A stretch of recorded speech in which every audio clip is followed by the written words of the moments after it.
In every era of the NBA, we have various archetypes at each position that teams covet. Each one will have various skills that pertain to their specific era, like how in the current day, shooting and positional size are notable ones that teams look for. The one fun thing about sports is how some players have skill sets that translate to various eras, and in some cases could be even better fits for those that follow them. Now that we're deep in the offseason, this is something I thought would be fun to highlight. We always talk about how deep the talent pool in today's NBA is, but what about those who came before them?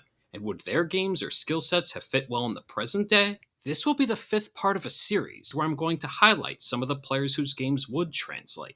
This will allow us to celebrate the game, provide some nostalgia, and let younger fans get some insight into players they might not be familiar with. In today's NBA, when teams look for centers, they aren't only looking for guys who can score, but also big men who can run the floor with movement ability to defend in space and alter shots. In those regards, David Robinson was ahead of his time. Robinson didn't have a normal trajectory to the NBA. As a high school junior, he was 5'9" and had no formal basketball training, though by his senior year, he stood 6'6" and played on his school's team and was a quick learner. David enrolled in the U.S. Naval Academy, though the Navy has a height limit that prevents anyone over 6'8" from serving. The problem was that Robinson ended up growing to be 7'1". In the meantime, he ended up developing into a dominant college player, and the Spurs took him with the first pick in the 1987 draft, though before joining the NBA, he had to fulfill his 2-year obligation and serve in the Navy. However, Robinson was well worth the wait. The center known as the Admiral won Rookie of the Year in 1990 and even made All-NBA and the All-Defensive team the same year. That was the start of a Hall of Fame level run. From ages 24 through 30, Robinson was named to the All-Star, All-NBA, and All-Defensive team 7 times each, won an MVP award, and was named Defensive Player of the Year. And in that span, he averaged just under 26 points a game, nearly 12 rebounds, over 3.5 blocks, and 1.7 steals per game. That doesn't even account for the productive years he had once he played alongside Tim Duncan. And while Robinson's scoring took a dip in that time, he still had some very effective years offensively while continuing to have a big-time impact on the defensive end. Despite his drastic growth spurt, Robinson was extremely coordinated and ran the floor with ease, which could lead to a lot of transition baskets, though this mobility was also beneficial on defense, where he could easily rotate to block or alter shots. In today's game, where big men are asked to often switch and defend on the perimeter, this along with the shot blocking would make Robinson a defensive anchor that teams would covet. Given his leaner build compared to centers of his era, the style of play today might also be more ideal, as opposed to battling in the low post as much as he had to. While shot tracking wasn't available for his entire career, David for his era also showed he could space the floor a bit.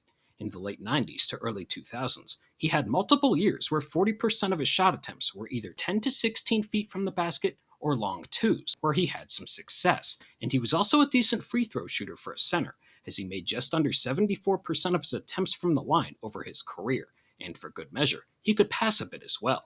The trajectory Robinson took to become an NBA Hall of Famer is unlikely to be seen again, though if he played today, some of those long twos probably become threes, and his scoring around the basket, ability to run the floor, and serve as a defensive anchor is the making of a blueprint that would lead to him being a very valuable player in the modern game. In the current NBA, teams are always looking for lead guards who can create for themselves and others, limit turnovers, and are knockdown shooters who they can count on in the clutch. This is why Chauncey Billups is a guard who was ahead of his time. The third pick of the 1997 draft, Chauncey had an unorthodox start to his career for a player with that draft pedigree. The Celtics traded him 51 games into his rookie year to the Toronto Raptors, though the Raptors flipped him the following offseason to the Denver Nuggets, who then traded him in 2000 in a season where he was limited to just 13 games due to injury. Through his first 3 seasons, Billups hadn't truly found his footing in the league and was going to be joining his 5th team in 4 seasons. Though things changed for him in Minnesota, Billups saw a drastic boost in efficiency with the Timberwolves, and after shooting 33% from 3 across his first 3 NBA seasons, shot just under 39% from deep in his 2 years with the Wolves. That was just the beginning for Billups, as he signed with the Pistons as a free agent in the summer of 2002. Billups' first season with the Pistons was the first of 6 straight years where the team made the Eastern Conference Finals, and he was the NBA Finals MVP, and they won a championship in 2004.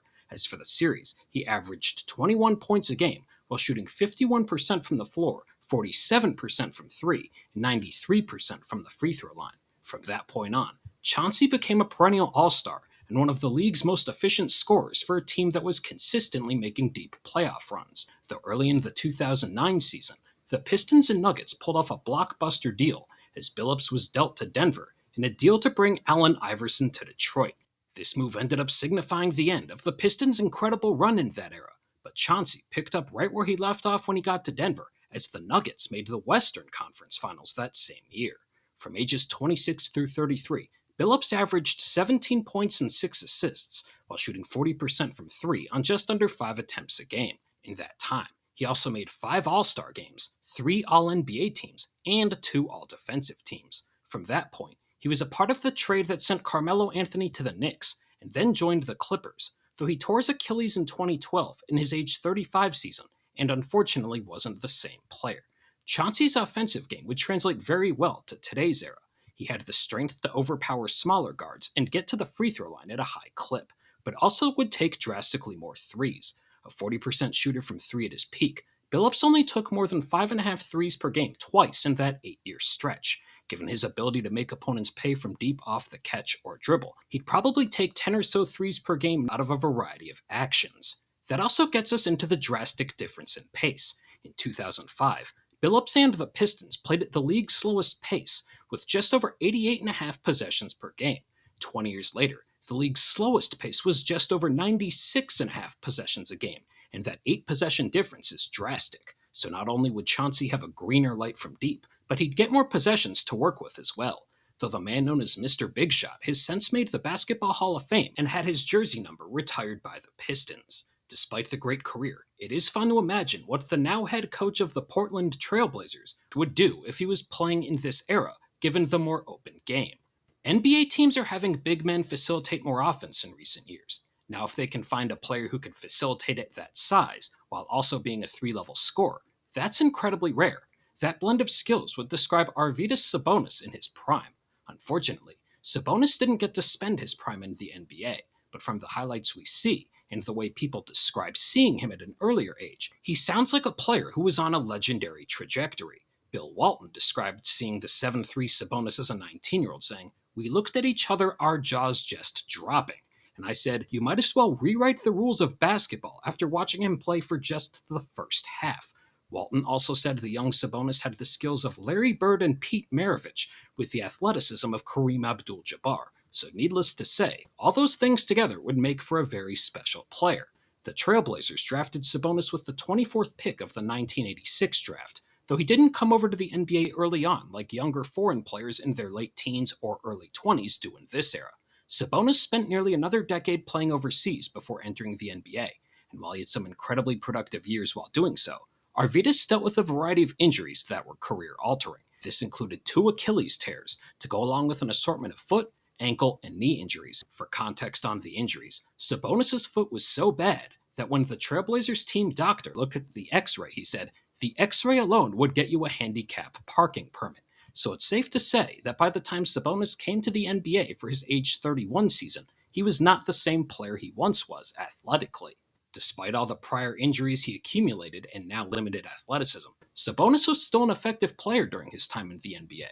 Across his ages 31 through 36 seasons, he averaged 13 points, just under 8 rebounds, and a few assists a game while playing around 26 minutes a night on some very competitive Trailblazers teams.